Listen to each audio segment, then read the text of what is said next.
Zoe, welcome to Shifting the Narrative. Hello. Hello, and thank you for having me. So, entrepreneurial leader, someone who's passionate about tech for good, marketing, AI, local good cause advocate, community builder, and COO of the amazing Neighbourly. Those are some of the things that I know you for. I've known you for a little while. How would you introduce yourself, and what does the amazing Neighbourly do? How would I introduce myself? So, Zoe, very important. My original Christian name was Eliza, so it's important that I use the name Zoe. Eliza is one that I love, but is lots of things associated with Eliza Doolittle, so I avoid that one.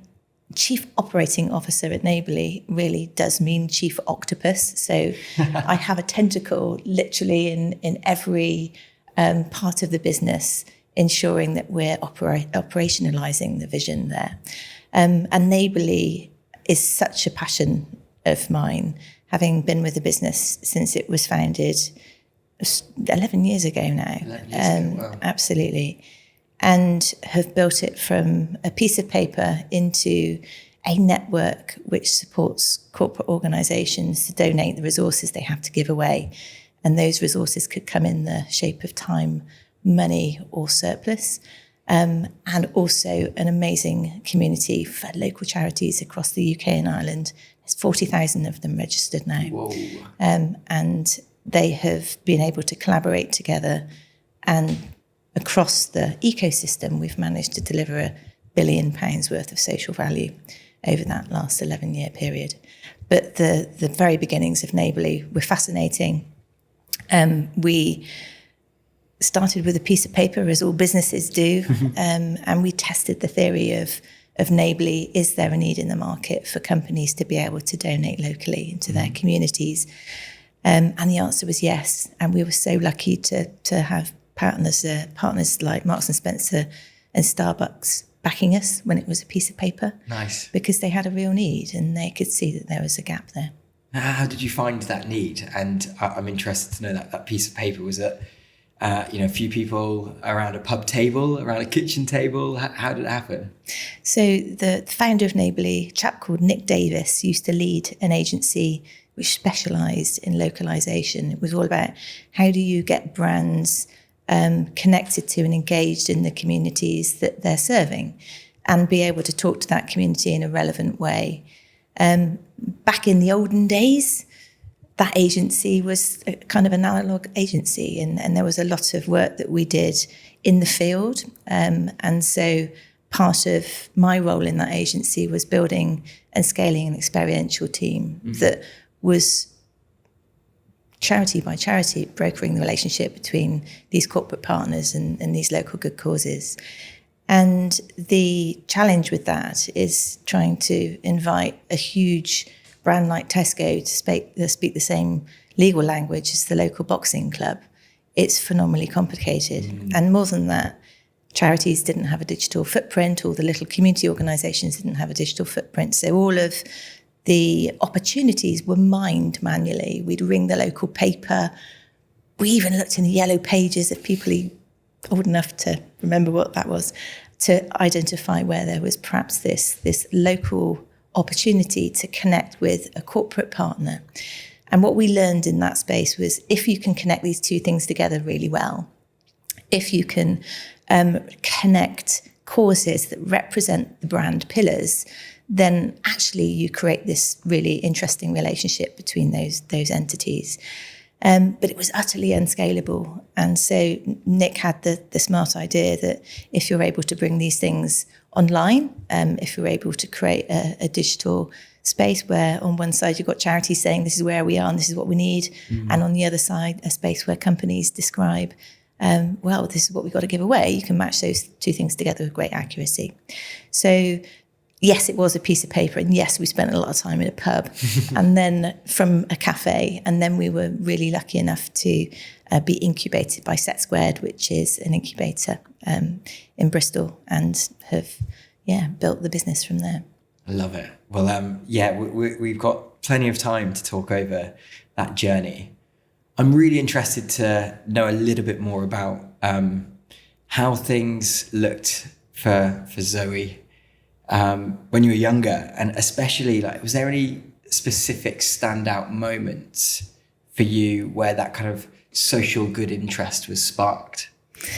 That's a really, really interesting question. And I reflected on my original Christian name of Eliza, and that then got renewed and upgraded to Zoe when my sister first met me, who was 3 years older than me, and said I looked like Zozo the monkey. And that was a book that she was currently reading. So you can understand how my personality has grown from there. The whole experience growing up was wonderful. My parents were very focused on sustainability, and it wasn't really called that then. They were extraordinarily focused on renewal, being very sensitive to the world's resources. And we lived a frugal life, but very, very happy. It was heavily influenced by my father, who is a builder, and he, all those years ago, used to use reclaimed materials. Pretty much everything in the house that they built is built from reclaimed materials. The kitchen that was put in 40 years ago is still there, and that looks as new as it was then, using reclaimed materials. And it must be a passion that runs in the family. My auntie is also a reader she was at Kingston University, specialising in sustainable product design as well. So I think there must be something that runs through the bloodline in the family. Because I feel like everybody that I've spoken to on this podcast and wider than that, there's normally a sense of giving back that effectively makes you feel good, that almost kind of shapes the direction that your career goes in. Yeah. Whether or not it's a straight road or a wiggly road, it's a really interesting one. And I was reading this article in Forbes a couple of weeks ago, which was really interesting, around workplace wellbeing programs. And effectively it said that all workplace wellbeing programs almost didn't improve mental health. So from mindfulness classes to office massages to financial wellbeing programs to, free wellbeing apps. Yeah. Nothing significantly benefits mental health apart from volunteering, which is pretty crazy. Why is that? What's the magic of workplace volunteering schemes? And I guess why don't we do more of it? It's a brilliant observation, and there are very few scaled studies that talk about the benefits of volunteering. In between EMO, the agency that specialises in localising brand campaigns, and my life at Neighbourly, I spent some time in neuromarketing and neuroscience. Okay. And got very interested in why certain experiences are more memorable than others, and why there are certain types of communication that are more memorable than others. And that research led me to discover someone called Paul Zak, who is a neuroscientist that specifically has been researching happiness. And what he has been able to prove biologically is volunteering creates a chemical response that equals happiness. And the interesting thing about that is when you look at how human beings behave in a general sense, we have just so much evidence and repeated signs that we're tribal. We enjoy the opportunity of spending time having a chat. We enjoy the experience of delivering some form of delight, and specifically something that's unexpected. And so when we're thinking about volunteering and the impact that it has, it delivers that delight, it delivers that experience of something perhaps slightly unexpected. on both sides, and it creates this sort of bonding of trust. And that bonding of trust is something, again, which feeds into this sense of happiness. What we've learned from years of research at Neighbourly is that sense of well-being and happiness can last quite a long time, but it does erode over the weeks and months away from that point that you first volunteer. And the other line of research was around, if you do volunteer with your company, how do you feel about them at the other end of it? And what's fascinating is this feeling of well-being, happiness and trust. It stems to the business as well. You trust the company that you work for more. You have a good bond with the people that perhaps you might be volunteering with. So, long answer to your question, but it's really bound in science that there is a psychological reason why it creates lasting well-being, because it makes us feel happy. That is phenomenal, isn't it? And I guess there's no real there's a lack of understanding on the ROI of giving back. Yes. Which is something that I'm sure that a number of your clients, customers, partners, that they probably see that, they understand it. But it's quite easy to go and have a really well-stocked fridge, a ping pong table, a series of new apps. And it's quantifiable, right? You know how much that's going to cost you. And the bit that we need to get better at as an industry is to explain the risk to a business of not having an employee volunteer program. What's the impact of them actually not doing it? And what does that cost their company? I think because we're dealing with human beings and their experience, it's quite hard to put an ROI number around it. But the fact is, if you volunteer with your employer, you're more likely to trust them, as I mentioned. And therefore that trust equals the ability to feel rewarded in the business, and you tend to stay longer. You feel like a participant in the company rather than someone who just rocks up and works there. And therefore, again, lots of research points to the fact you have reduced churn.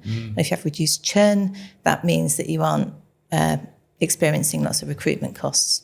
And one really gnarly number that we can get to quickly is the cost of replacing someone is about £15,000 a person. And that's before you get to senior management, the C-suite.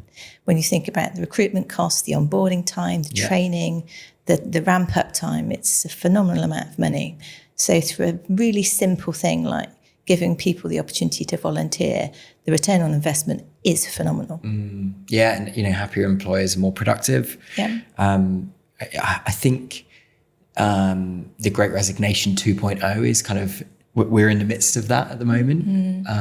In the US, I think it was 58% of 2 or 3 different kind of age brackets are looking for a new job this year. And 23% of those people would leave a job without having anything else set up for their next role. Yeah. That is based off a number of reasons. But being unproductive or not feeling like there's a sense of direction, not having that trust element, perhaps just being bored at work. Those are all a number of things that people are considering, the grass is greener somewhere else. But volunteering, it seems to be that glue in the middle, doesn't it? It is. One of the parts of engaging an employee in participation rather than, like I say, it being a job. It's explaining to the team members that you're trusted to decide who you want to go and volunteer with. Tell us about what you care for and about personally, and we'll give you the opportunity to make a difference together. But that also spans into fundraising, grant giving, all the things that people in their day-to-day worlds really care about. There might be a hospice that a family member has ended up in. It might be that they've acknowledged and can see the homelessness on the street and they care passionately about making a difference there. Being given the opportunity as an employee to bring this passion and this sense of caring into the workplace is really important. So volunteering is one strand, being able to fundraise, have a say in how foundations are distributing their grants is also really important too. And that's all done through the platform? It absolutely is. It's a one-stop shop, I think is the best way to describe it. A single place where companies can integrate with the communities that they're operating in through corporate donations. Well, I mean, corporate giving is often just framed as philanthropy, but we've kind of just explored that people don't necessarily see the ROI on corporate giving, and that obviously needs to change. Yeah. Do you ever struggle separating your message from being seen as almost a charity? And how do we shift the narrative from this being seen as philanthropic to almost a strategic, impactful investment? Yeah, it's really very interesting. There is a wonderful line from Paul Polman that says that businesses can't survive in communities that fail. They can't. And therefore, every business has a vested interest, quite literally, in making sure that the neighbourhoods, the communities that they're operating into are sustainable. And therefore, giving back to the environment that they're serving in is almost like their license to trade. And I mentioned right at the top of this discussion that one of the things that we were able to prove offline and online now is the ROI on giving back is phenomenal for a business because you create brand preference. People really want to see the company that is in their neighbourhood supporting that neighbourhood. The proof points, again, are things that we've researched over the years that brand preference is index linked to the type of causes that you support. And there's a sliding scale from international to national back down to local where you experience the highest brand trust and highest brand preference as a result of it. And that, I think, is something that isn't well known enough yet. Yeah. You create your brand reputation from doing the right thing, from participating. So the other side of the coin, economic and political instability, cost of living crisis, climate crisis. Yeah. What's the state of grassroots, local social good organisations right now? It must be pretty tough out there. It's bad. Yeah, that's the word I'd use. The number of people accessing local grassroots services hasn't really gone down since the pandemic. We were surveying our network about once every quarter, and they were articulating that they're supporting about 400 people a week. And we've carried on surveying and asking that same question. The other question we asked is more to do with, how many people actually are you needing to turn away now? Because they were time after time explaining, actually, we're seeing more and more people coming, but it wasn't showing up in the number of people supported. So a new data point is 50% of our network has said, actually, we're turning away between 60 and 70 people a week. So we know that there's an increased need in our communities. We know that there is less money going into grassroots organisations. We know that there is actually a reduction in volunteers on a consistent cycle. And all of those are for good reason. We know that the cost of living crisis hasn't gone away, and it's just fallen down the news cycles. Inflation perhaps has improved a little, but it's not where it needs to be. Everything's got more expensive, and people can't afford the bills that they need to pay. So it's tough out there, and as business leaders, we really do need to show up and start supporting those causes in a way that is meaningful for them. One of the extraordinary parts of the platform is the redistribution of surplus into the community. So we work with Marks and Spencer, Sainsbury's, Little Audi, across their entire network. Every single store is buddied with a series of local charities, and those local charities are then alerted to surplus at the end of the day. Over 250 million meals have gone through now, and there's 2 million collection slots in the platform over an annual cycle. It's huge. Phenomenal. It is phenomenal. So not only is there huge value being delivered to the good cause community in a creative way, i.e. they don't need to buy food, so they can free that money up to spend on something else, but there's an amazing environmental impact and environmental benefit for the business as well, that they're able to put those really valuable resources to good use rather than being wasted. So tough times in the community, we have to get creative about how we're gonna solve some of those local problems. And you, the bigger companies, the high street brands you just mentioned, are they effectively your kind of your ideal customer, or do you have lots of different sizes of businesses that interact with Neighbourly? We do work with all different size business. The one thing that we've kind of understood along the way is there is a bit of a sweet spot, because lots of local businesses tend to be philanthropic and know their communities intimately already. It's when you get to a certain scale of business, and certainly from a head office function, you want to be able to see what's happening in all those different communities that you might be serving, that really Neighbourly comes into its own. It's like the lens from head office into the 3,000 locations that you might be trading. It's that. And I suppose for smaller organisations, there's absolutely a home at Neighbourly. And we perhaps work with them in a slightly different way. Yeah. They tend just to be focused into volunteering. We also work with several business improvement districts. So I don't know if you know much about them, but they're generally convened as a gathering of businesses within a certain geographic area. Yeah. And they convene to make the area as good and happy and healthy as it can be through collaborative investment.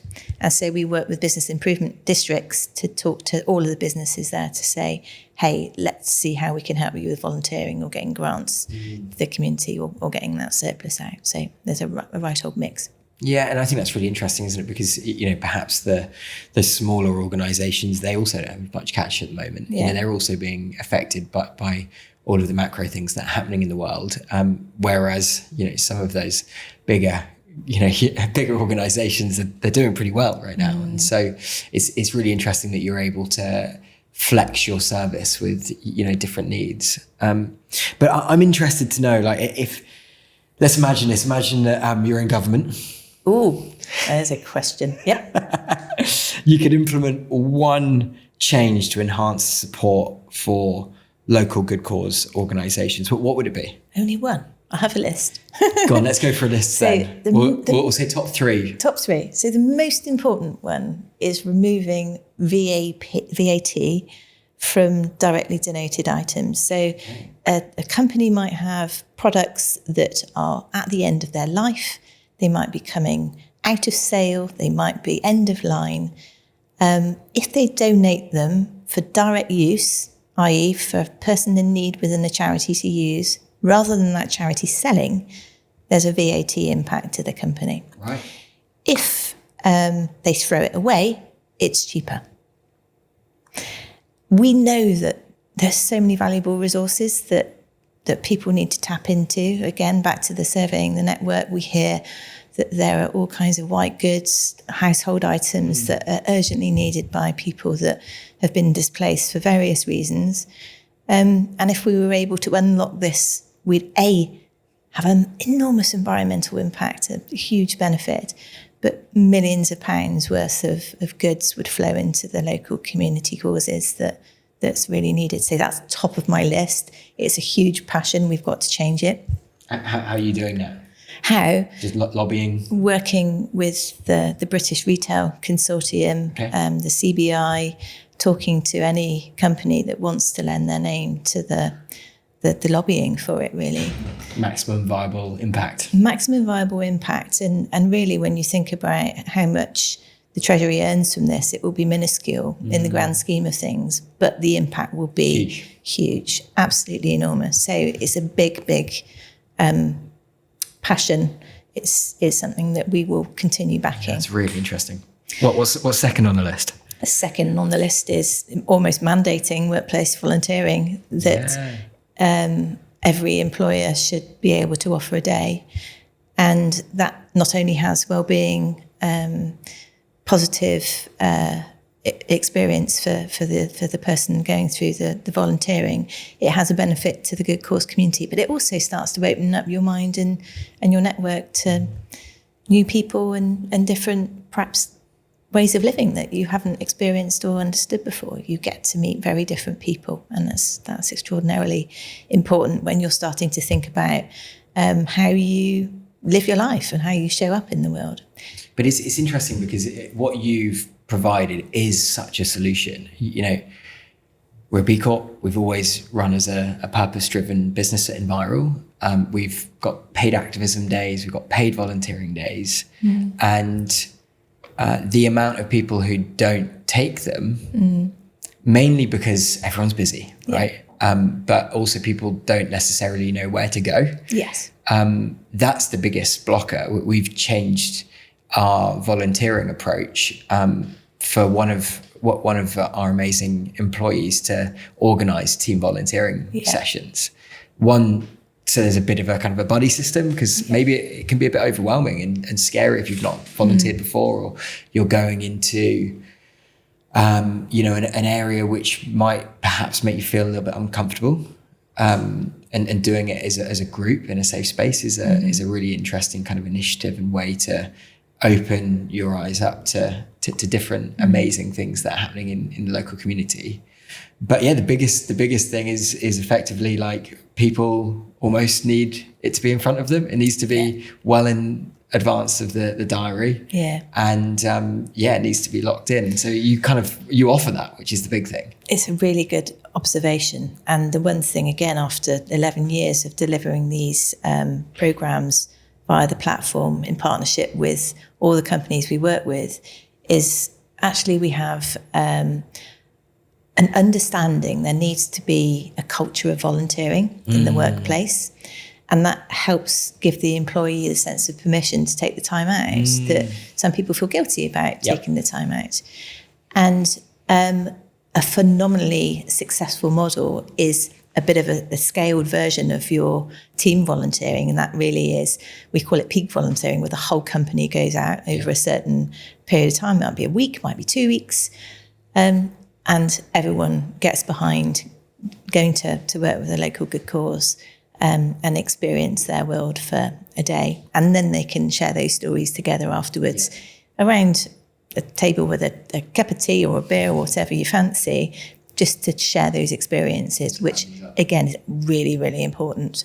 But it's interesting as well, because what you were saying earlier is that volunteering isn't a flash in the pan, one and done thing. It has to take, it has to be consistent.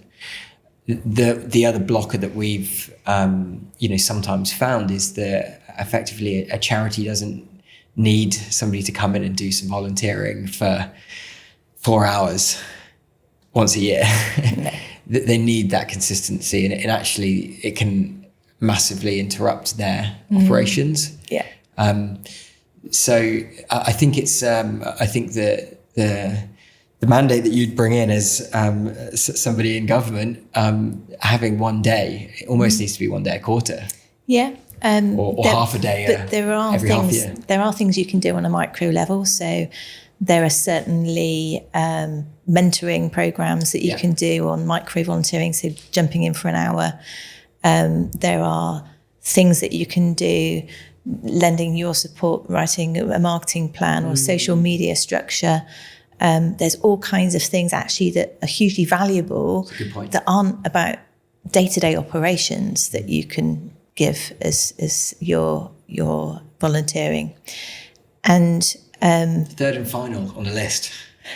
Well, in terms of the things that would be on my list of, you're in government and you can make any changes right now. You said that.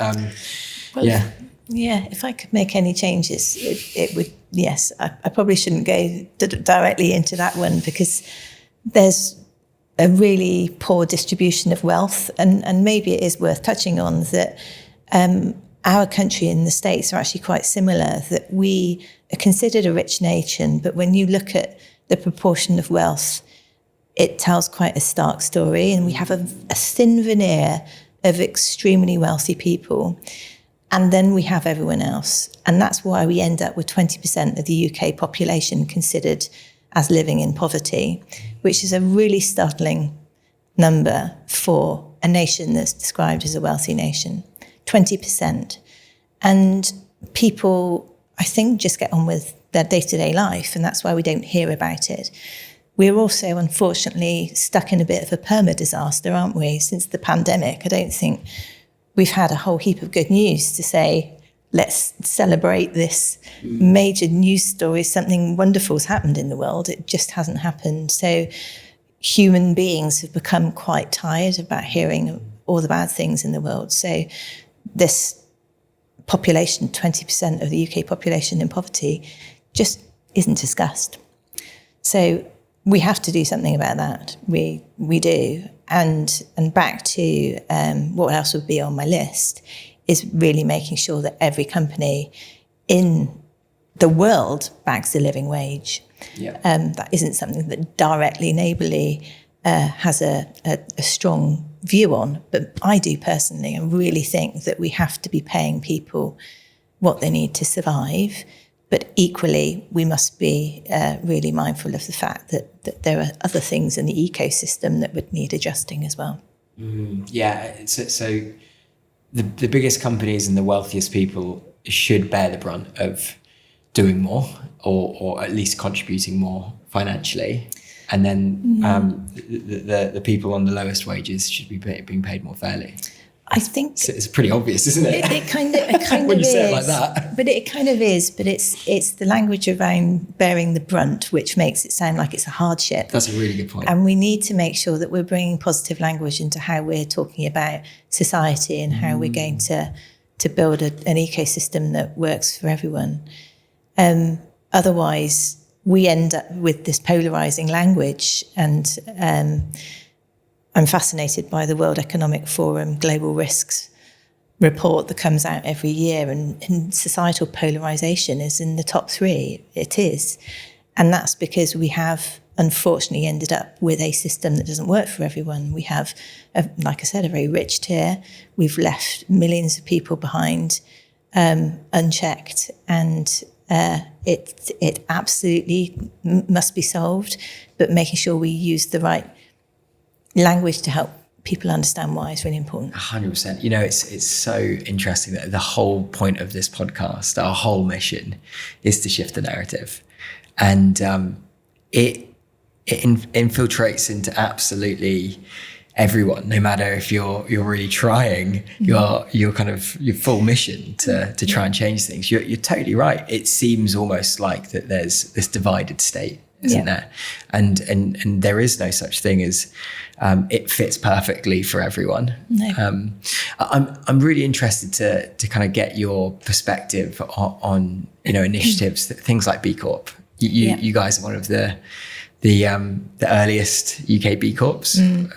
One, how does that make you feel? Proud, actually, and testament to our board and everyone who supported the theory at step 1, that it was going to be mission critical for Neighbourly to be structured in a way that was sustainable. We didn't want to be a charity because the charitable sector is already stretched, but also building a profitable business has to be done with care and attention. Yeah. If we're going to be supporting and championing sustainable communities, we must make sure that we have a model that enables that to happen as well. So really proud to be one of the very original companies in the UK to step forward and say this is important and material to us, but also really sad that it needs to exist. Somehow we've managed to build a world where it's acceptable for you to make a profit at all costs. And that means that people and planet suffer.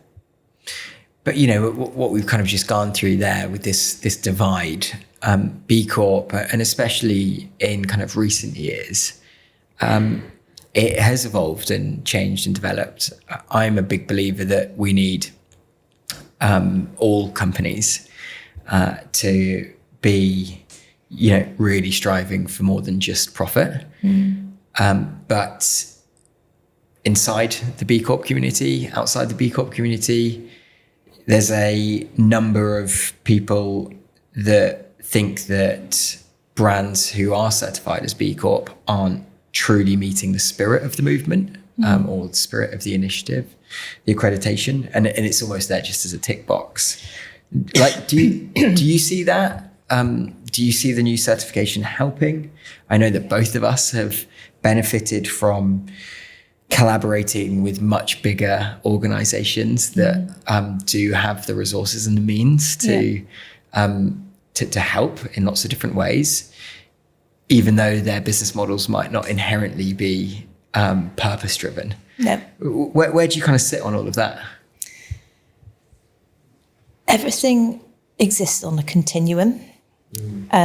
We have to take a step back and remember about the theory behind shareholder primacy, that businesses originally were structured to serve the shareholder, essentially, and the shareholder took priority. And what we're actually saying is we need to change that sentiment. We still need to make sure we deliver a return for the shareholders, but there are all these other things that need to be considered as part of delivering that return. And that is millions and billions of people that we're going to need to persuade that there needs to be an adjustment in the thinking about shareholder primacy. And that's going to take a long time. So the people who are in advanced journey in their B Corp journey are right. It needs to be better. Everyone needs to do better. But equally, you can't have an us and them. You just can't, because surely it's better to support and influence positively than it is to throw bricks from the outside and just say you're crap, you can't come and join us. Yeah. Surely it's better to say, absolutely, you've generated some improvements that we should be celebrating, rather than chastising for still not good enough. Yes, environmental challenges are hugely urgent. They are. But the belief that we can flick a switch and everything should change overnight is just unrealistic. I totally agree with you. I think it's really interesting, isn't it? And where effectively people might say, "Oh, well, I'm B Corp certified, so I kind of got to the end of my journey." That's only such a small amount of people's perspectives. Yeah. There is definitely a growing interest to certain organizations just focusing their purpose-driven initiatives to moments in time. Christmas is a great example of that. Yeah. Christmas has always been a big moment specifically for bigger organizations. Some of the brands that you've mentioned in conversation already. How do we keep that energy going year round? B Corp is pretty good at that, but certainly people focus on their policies and their initiatives when they're coming up to reassessment. And, there are certain things like national days like Earth Week that people perhaps kind of creep out of the woodwork a little bit more. How do we get this thing to being a bit more consistent year round? The important thing is we can't care about everything all the time. And genuinely, a business is there to actually deliver a service, ultimately. Fantastic if that service is a purpose-led thing, but that's not how every organisation is structured, nor is that what they're focused on doing. And so what we really help encourage is thinking about, well, what is your purpose as a brand, and how does that show up within your organisation? And when I say brand, I mean B2B and B2C. It shows up in every company that we work with. What do you have permission to care about? And as an example, Tesco caring about getting food into the community and supporting causes that are delivering food aid, really a very stereotypical way of where you can see you've got that brand alignment. You don't want to suddenly have a brand supporting initiatives which are polarised to perhaps what their company is delivering. Shell supporting Greenpeace, as an example, would be a really good example of that. So you can't care about everything all the time. What do you want to stand for as a business? And then how do you make sure that shows up in your company during the year? And you mentioned Christmas is always a big time, because at Christmas, it's a time to celebrate being together. It's a time to celebrate all the things that perhaps we have and that we're grateful for. And that's, I think, why a light gets shone on it. But there are other points in the year that we must make sure companies are thinking about too. And I mentioned earlier about peak volunteering, finding 2 calendar moments where you can get the company behind your volunteering campaign is really important, or a fundraising initiative. But I don't think that you can care about everything all the time. Or you exhaust everyone. Yeah. And there must be energy for this. There must be energy to do some things brilliantly. But it needs to be more than Christmas. Your point is right. It's really, really interesting one. So, the plane is coming into land, but no podcast would be complete in 2025 if we didn't talk about AI. Because I know that you've got a big passion for this. Yes. And what I love about Neighbourly is that it's so much more than just this matchmaking service. There's a full kind of very incredibly detailed kind of database and technicality behind the organisation. I know is something that you're very passionate about. I think AI does get a pretty bad rep in certain circles for being quite robotic. I guess I'm really interested to know, do you see a future where AI can almost enhance more community? Yes, but it's going to be a painful journey.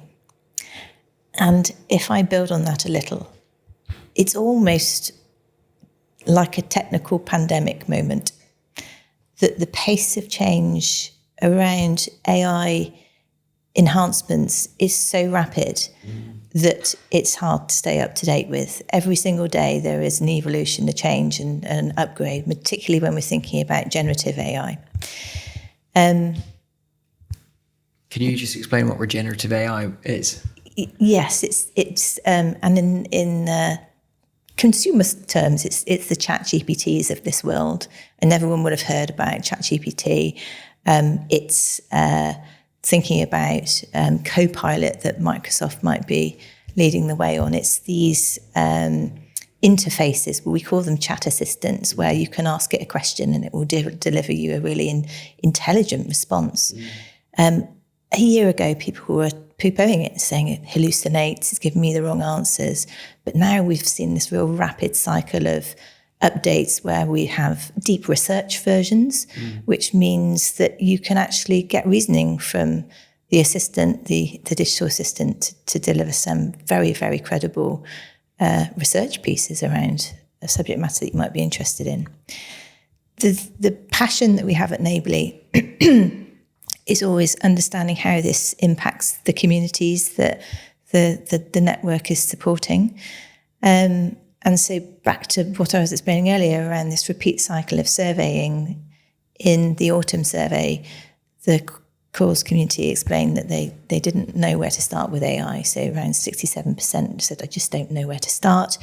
But we haven't got enough money, increased service usage, really strapped for volunteers. And there was a moment of realization where we thought, well, actually, you can start to solve some of those problems with AI enhancements.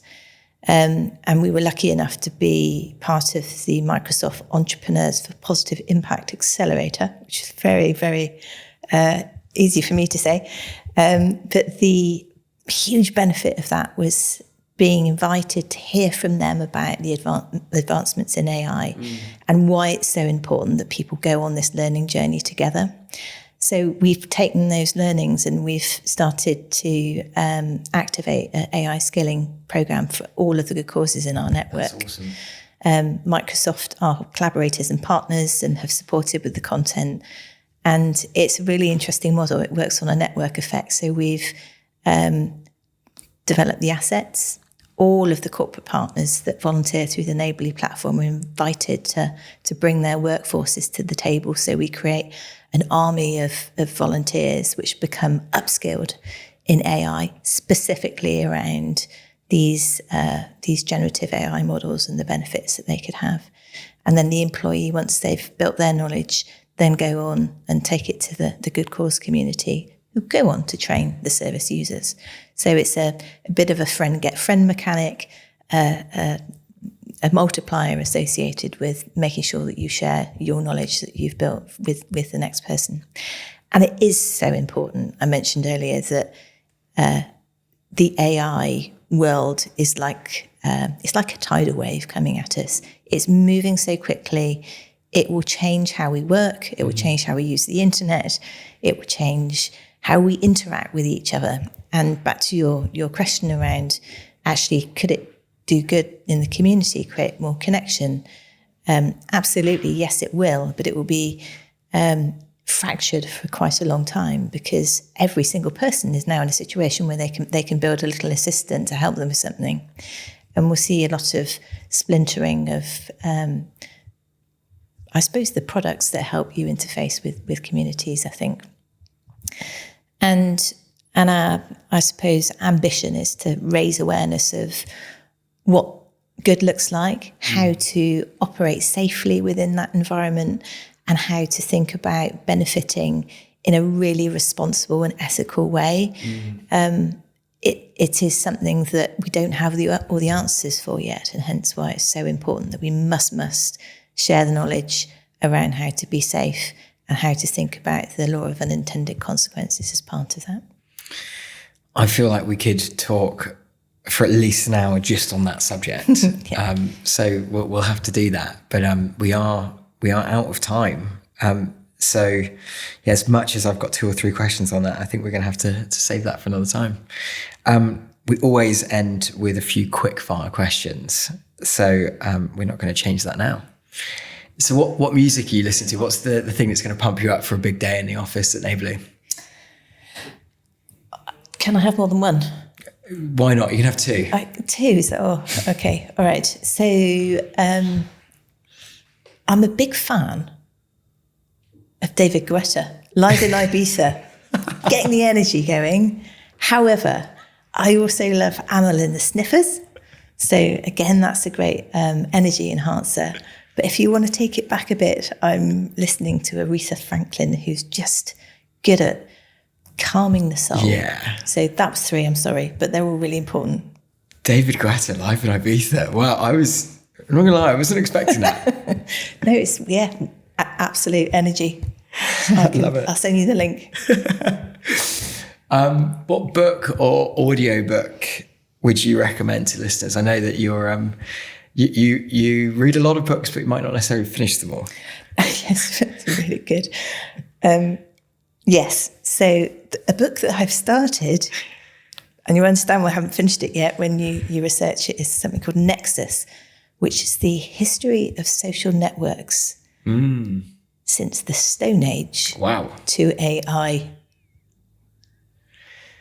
The history of social networks from the Stone Age to AI. Yes, and so it's quite a fat book, and hence why I haven't finished it yet. But also, I must mention, the world can't just exist from business books. My good friend is the most wonderful author, Amelia Hall. She used to work in my team, and one day declared she was going to be an author, and she is a really successful one. And has written the most wonderful cozy crime series, The Shell House Detectives. And I have to recommend that because they're just brilliant. So if you need, at the end of your long, hard day, a bit of escapism, and I think we all need that right now, really, really recommend that. Okay, I love that. Park Nexus. It's a bit heavy. I'm sure it's interesting though. And if you could partner with any brand or person, I guess, I know maybe brand from a kind of partnership perspective, but person maybe from a marketing perspective, choose one or the other, who would it be and why? I'm sad you put that marketing bit on the end. I'd like to partner with Al Gore because I believe there is so much that we need to leverage from that knowledge. But I'd like to partner with Elon Musk because I want to turn that worm and get that huge wealth focused on things that are going to change the world positively. Ooh. And so hence back to the marketing question. I don't know if that would be a great marketing initiative, but absolutely, there's so much wealth in the world. We could do such great things with it. We really could. That would be an interesting opening conversation, wouldn't it? If you had an elevator ride with Elon Musk, that would be, we're talking about maximum viable impact. Exactly right. Zoe, thank you. Wishing you all the best with Neighbourly this year and beyond, and absolutely love following your journey. Thanks for being on Shifting Narrative. Oh, thank you. And thanks for inviting me. Really enjoyed it.